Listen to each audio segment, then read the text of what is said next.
läuft bei mir, ne? Ich bin so behindert. Ich liebe diese Augen. What? Nein, nein, nein. Oh Gott. Leute, ich weiß, es ist aufgehört. Okay, Bruder, das ist nicht passiert. Okay, alles gut. Das ist nicht passiert. Ich will mich wirklich jetzt trotzdem Emo machen. Aber dann bin ich wieder normal, ja? Keine Sorge. Die in schwarz sind so geil, ich liebe sie in schwarz. Ja, es ist ein bisschen laut im Hintergrund. Tut mir auch noch leid, es tut mir so leid. Wait, noch mal. Ja, die da. Die ist auch cool. Aber die ist auch cool. Aber die da. Oder die da. Oder die Lippen sind schöner. Die Lippen sind echt nicht schön. Andere Lippen. Oh, ich dachte mal leise im Hintergrund. Nein, Frozen. Boah, die Hautfarbe. Okay, ich mach mal kurz. Also, ja, ich zeig euch jetzt die, die hey geschrieben haben. Hey, du. Sie und sie. Ja, sie hat auch noch geschrieben. Warte, ich muss kurz was nachschauen.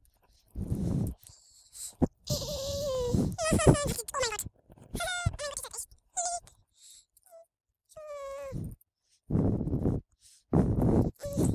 Oh, ihr seid richtig, richtig süß, Leute. Ich hab euch lieb. Ich hab euch wirklich lieb. Irgendwie 8 4 da ist sie. Oh, wie sieht sie aus? Hat sie voll verändert. Warum hat sie beendet? Hä, warum hat sie beendet? Warum hat sie beendet? Ich weiß nicht, ob sie falsch ist. Nein, das ist sie. Oder war sie Level? Warte. Also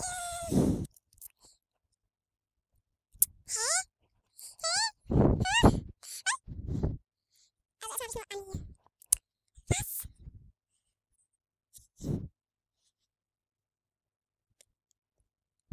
Da hier. Anni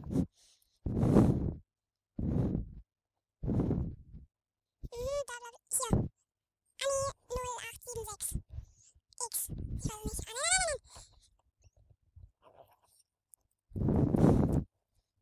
76. Ach so. Nein, das war sie nicht. Oh, sie kommt nicht mehr online. Also sie hat sich verändert. Oh mein Gott, jetzt voll verändert. Davor war sie ein kleiner süßer Emo und jetzt ist sie nichts mehr. Nein. Nein, ist jetzt auch egal. Ich warte, bis sie ankommt. Ja, das ist eine große Scheiße, ne? Melly, Schatz, was ist mit dir los? Sie beleidigt meine Freundin. Nee, ist sie nicht. Ich verstehe es nicht, warum. Ich verstehe es einfach nicht. Ich verstehe es einfach nicht, warum sie meine Freundin beleidigt. Sie hat nichts gemacht. Sie hat nichts gemacht. Also, ich weiß nicht, was sie gemacht hat und, ja, wenn ihr es wisst, ja, dann schreibt es in die Kommentare. Und wenn ihr mal wollt, dass ich ein anderes Let's Play, dann schreibt auch hier unten in die Kommentare. Und mein